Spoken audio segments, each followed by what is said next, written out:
L'EHPAD est implanté dans une commune de moins de 3500 habitants, donc au niveau rural. Euh, c'est un établissement de 82 habitants.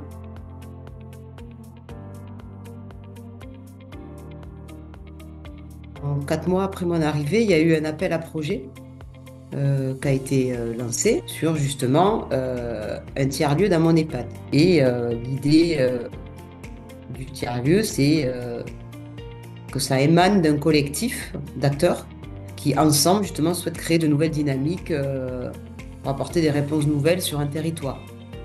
Euh, donc, du coup, à partir de là, je me suis dit, ben, je vais me rapprocher de la mairie. Moi, déjà, j'étais déjà dans cette optique d'ouvrir sur le territoire l'EHPAD. C'était aussi une volonté du groupe SOS Senior d'ouvrir les établissements avec mon EHPAD, mon domicile. Donc, je voulais savoir, eux, du côté de la mairie, qu'est-ce qu'eux, ils attendaient, quoi. Et il se trouve que la mairie avait aussi envie d'avoir... ils me disaient qu'ils avaient envie de voir cet EHPAD devenir le centre du village. Donc est partie donc, cette idée de faire un café citoyen et solidaire au sein de la commune.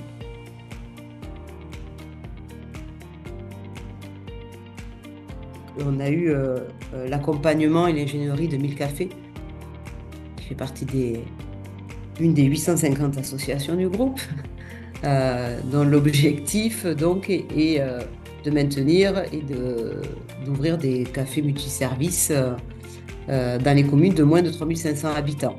Donc du coup, la synergie et la transversalité du groupe SOS permet justement de s'appuyer sur les expertises de chacun. Donc vite, je me suis rapprochée de 1000 cafés qui du coup a accompagné ce projet, tout le côté ingénierie de ce projet. On a fait l'ouverture hier.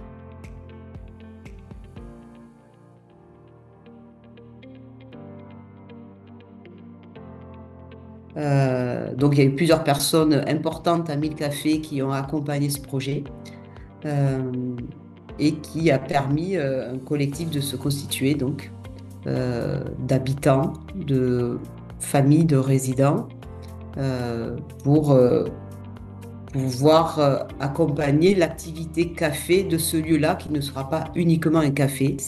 Ça amène encore autre chose parce que c'est en EHPAD, parce que c'est pour nos résidents, parce que c'est pour faire du lien. Donc tout a démarré sur une démarche collective d'intérêt général et tout le monde s'est retrouvé dans ce projet-là.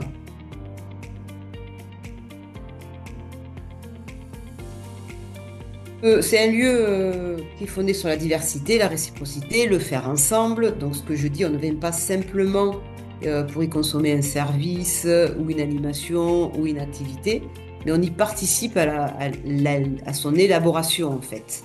Il faut être force de proposition, en mesure de ses capacités, évidemment.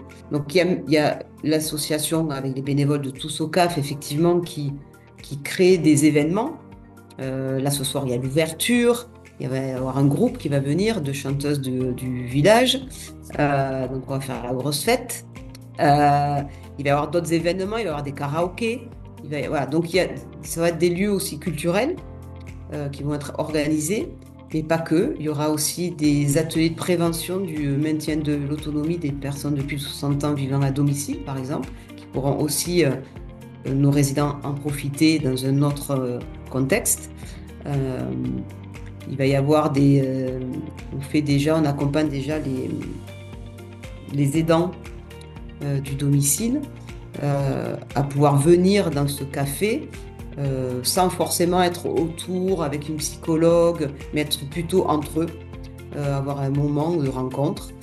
Et ce que je disais hier à l'inauguration, c'est que toute personne citoyenne donc tous, euh, peuvent venir en disant, ben voilà, moi j'aimerais proposer ça pour nos résidents, pour les enfants. C'est l'enjeu d'un tiers-lieu et que la citoyenneté de tous puisse s'exprimer. Enfin, ça, je le dis beaucoup, mais c'est vrai que en EHPAD, ça s'est refermé avec le Covid. C'est pour ça qu'il y a eu aussi des appels de nos pouvoirs publics d'ouvrir les établissements plus plus. Euh, et que nos résidents, et c'est dans la politique de Senior aussi, mon EHPAD, mon domicile, qu'on redonne le rôle social et citoyen à nos résidents.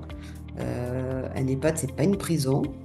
Euh, donc, il y a des résidents qui vont venir dans ce lieu-là, tenir le café avec Tous au CAF, l'association, servir des cafés, faire des crêpes. Euh, voilà, leur donner à nouveau un lieu.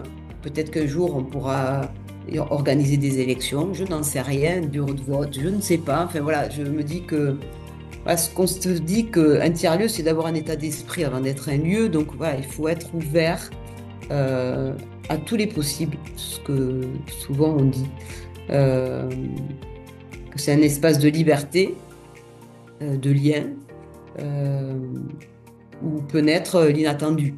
Voilà.